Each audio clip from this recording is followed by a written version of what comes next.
In Power Query, one of the functionalities which you can use is merge queries and join tables. For example, in this table, we have these items or products, and we would like to know the categories of these. So we're going to merge queries and tables for these two sheets.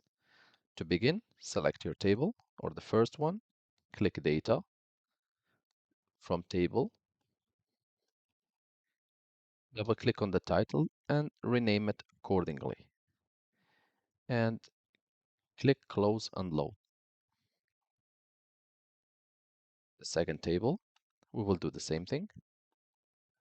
Data, from Table / range, rename, and close and load. Now we're going to go to the initial table to which we want to perform the merging and the join. Click inside the table and then click Query, Edit, and here under Home tab you will find in Combine, Merge Queries. Click on the arrow next to it and select Merge Queries as New. Here we have our first big table. Now we're going to select the first column which contains products, and below it click on the arrow, select Test 2 or the second query, and select the second column. Here, join kind, let outer, all from first matching from second. The selection matches 12 out of 15 rows from the first table. So since it's checked in green, it means it's okay. Click OK. And here the both table has been merged. My first table, the big one, you see it here, starting from sales rep until full date. And the second table, it starts with product name and it ends here, as it has only two columns.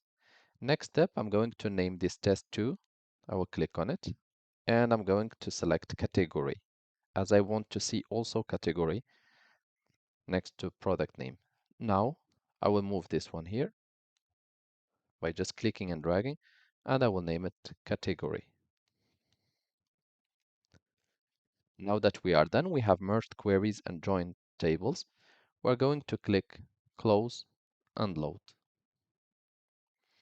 And as you can see, here it shows categories, products, which is my first table, product names and categories, and also it shows the second table, which is product sale. Don't forget to click Ctrl Save to save your work.